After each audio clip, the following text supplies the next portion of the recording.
the mortality related to the cardiovascular disorders and risk factors. We all know cardiovascular disease is the leading cause for the deaths in all over the world. It amounts to about 31%. Even in India, scenario is slightly different. We see more and more number of young people in India. It's nearly 12 to 16% of the CAD deaths occur in young individuals in India. That is less than 40%, 40 years. So these are all some of them are traditional risk factors like diabetes, hyperlipidemias, hypertension. There are some other risk factors which are to be established.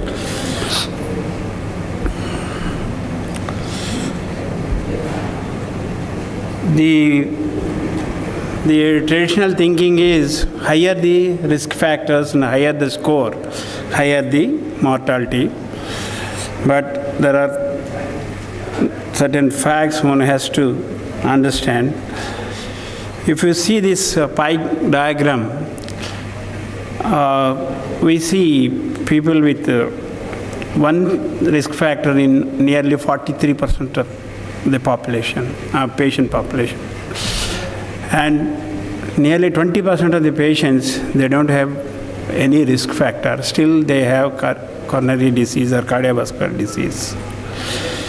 That means nearly 60% of the patients, they have none or only one risk factor. And more than half of them have normal lipid levels, whatever guidelines you take. So with these backgrounds, if you control the risk factors alone, we are missing nearly 60% of the population who has cardiovascular disease. Now, cardiovascular disease is considered as a metabolic disease which includes diabetes, obesity, insulin resistance. The common background for all these things is chronic inflammation. So whenever you say chronic inflammation means you have to substantiate whether there is any inflammation markers which prove that it is a chronic inflammation. If you look at this slide, there is a clear-cut correlation. The C-reactive protein, HSCRP, and fragment risk factor.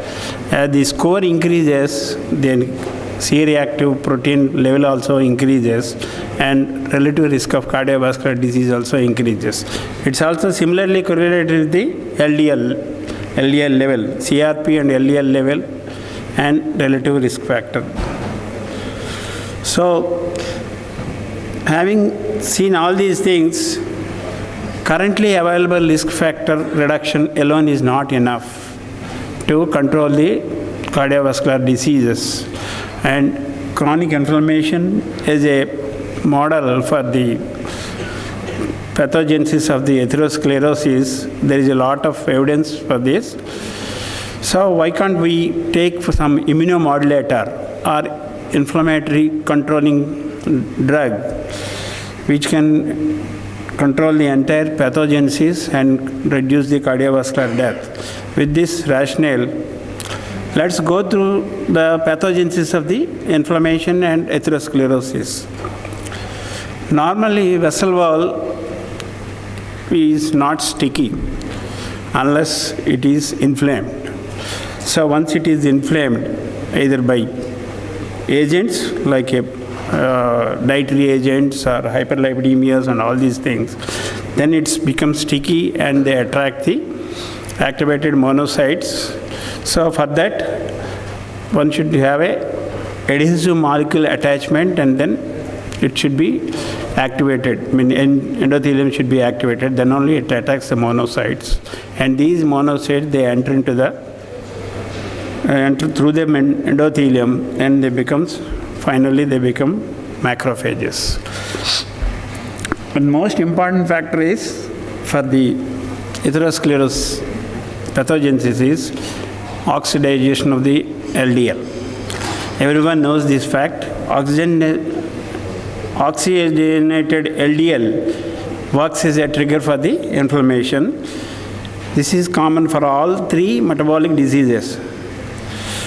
This oxygenated LDL, they acts on the macrophages and dendritic cells, leads to activation of the NF-kB pathway, Dr. Uday Kumar already told, and another is cannurenin pathway. So this NF-kB pathway, once it is activated, it liberates inflammatory mediators like CRP, CD40 and CD40L, and tissue necrotizing factor alpha, and interleukin 1 and 6. So these factors, they increase the adhesiveness of the endothelium, and the cycle is repeated. That's how it becomes a vicious cycle. Then unless it is blocked at some stage, this cycle is continuous, and that is responsible for the chronic inflammation. Finally, it leads to atherosclerotic plaque.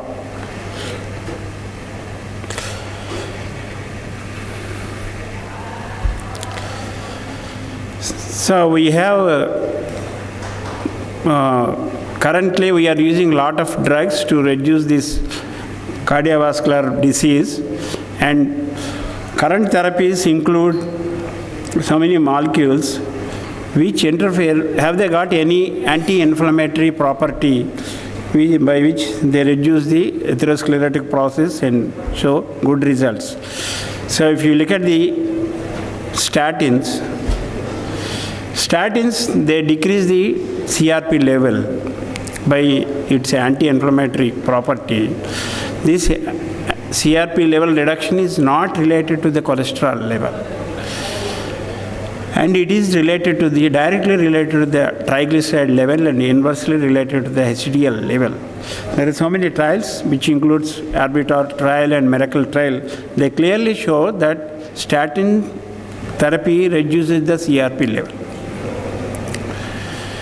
And higher the CRP level, greater the reduction, higher the, okay.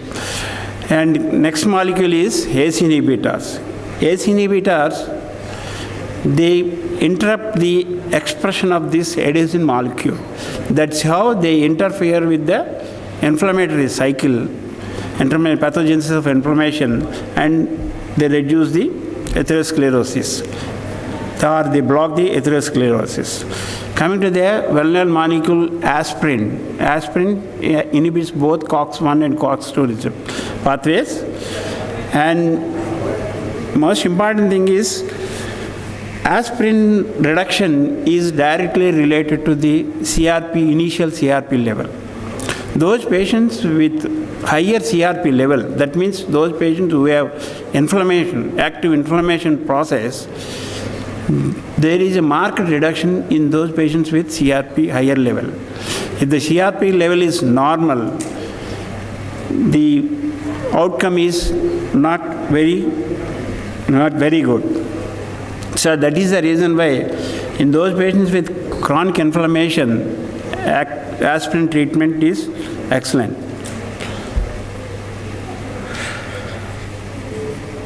So with these currently available therapies, we are not able to achieve the complete goal. So what else we can add to achieve the success in halting the atherosclerosis? So other therapies are, acceptable therapies are, why don't we halt the inflammatory process at different levels? We have seen the pathogens of atherosclerosis. So why can't we block the NF-kB pathway and cannurenin pathway, thereby decrease the chronic inflammation and reduce the CVD? So there are certain drugs in the pipeline. They are what we call them as a novel anti-inflammatory drugs. Some are acting on the cannurenin pathway and some are acting on the NF-kB pathway. Let's see the Kynurenine pathway. Kynurenine pathway is nothing but tryptophan metabolism. Tryptophan is degraded to formyl kynurenine, and which in turn is changed to kynurenine, and after that it is degraded to 3-hydroxykynurenine and hydroxyanthranilic acid, that is 3-HAA. This 3-HAA has got a potential to block the inflammatory pathway.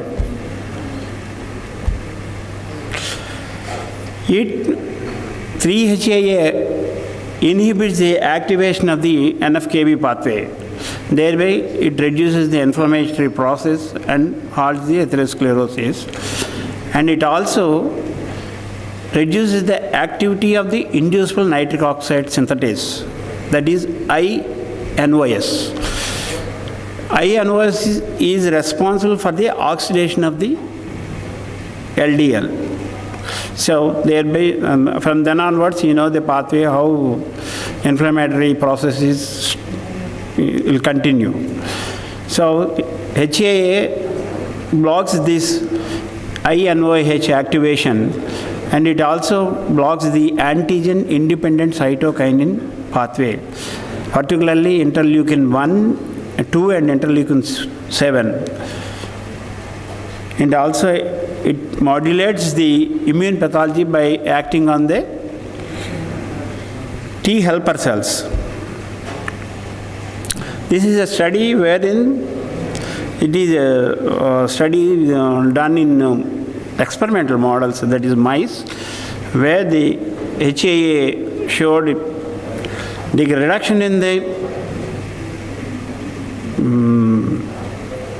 lipid metabolism related genes.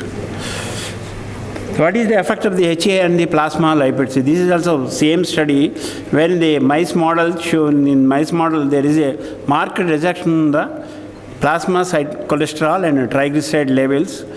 Those who were in mice which received 3-HAA, and in placebo, that is which one received the phosphate buffer, there is no change in the plasma lipid levels. That is the reason, that's how HCAA is a potential drug for reducing the atherosclerosis. And additional advantage with the HCAA is it decreases the VLDL and increases the HDL. This is the histological picture of the mice treated with HAA and control. In HAA model, there is a marked reduction in the inflammatory cells, which is clearly seen in the marker. The second one, the CD4 count is very less in 3-HHA histological picture than in the control group. Same thing is observed in the atherosclerotic plaque. Atherosclerotic plaque is reduced in mice treated with 3-HAA. Almost 80% reduction in the atherosclerotic lesion is noted in the mice which received HAA. So in summary, HAA is an intermediate product of the kynurenine pathway, that is a tryptophan metabolism, and it has a clinical significant benefit and powerful inhibitor of the atherosclerotic lesion. The beneficial effects of lipid metabolism with reduced VLDL chylomicron and increased HDL. So HDL is likely to be a potential drug for the anti-inflammatory drug in future. And coming to the next pathway is NF-kB pathway. I think Dr. Uday Kumar already told how NF-kB pathway works. Normally, NF-kB is situated in the cytoplasm. Once it enters into the nucleus, it activates, codes the genes that liberate the inflammatory markers like interleukins and all. So it is kept in the cytoplasm by IKB. So it is bound to the IKB and is kept in the cytoplasm. So during the inflammatory process, what happens is this IKB is phosphorylated and NKB is liberated, NFKB is liberated, and it is translocated to the nucleus. There it liberates the inflammatory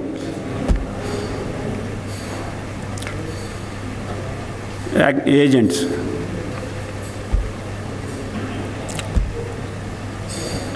That is translocated into the nucleus.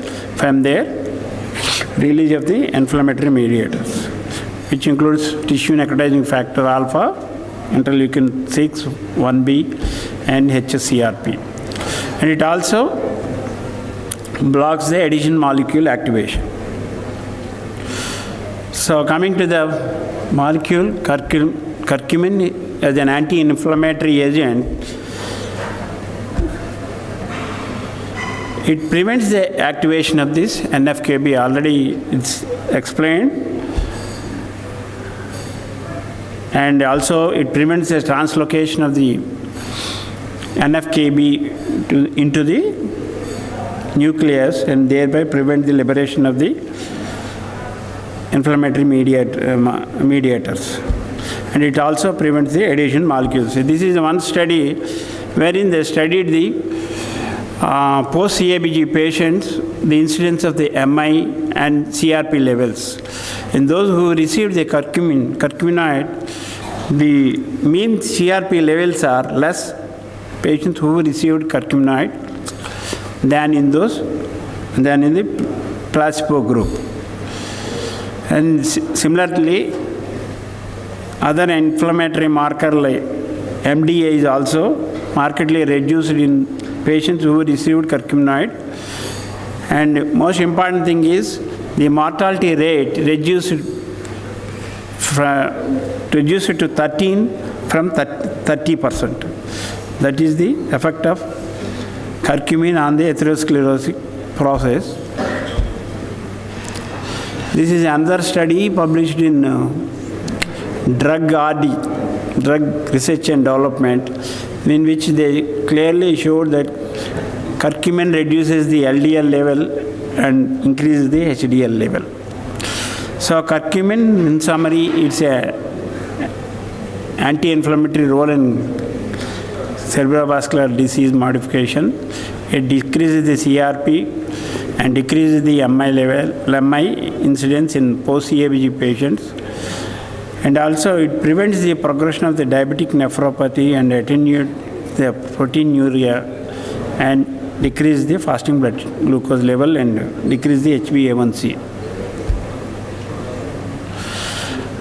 Other promising therapies are, there is one drug that is canakinumab, that is, it is interleukin 1 beta blocker. This is under phase 3 trial, and its effect on the post-MA patients is under trial. It's in the phase 3 trial. We're expecting it in after 2 years. And its effect on the diabetic patients is already released. It has showed good results. And the other agents are methotrexate and IL-6 blockers and CC2 chemokine receptors. They are all under investigation.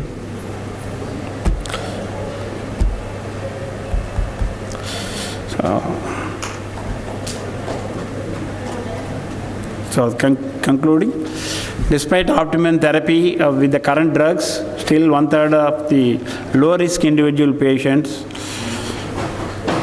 known to develop atherosclerotic cerebrovascular disease, cardiovascular disease, and tackling the inflammation provides the potential to improve the cardiovascular outcome. Some molecules targeting inflammation being developed to provide unique addition to the cardiovascular armamentarium.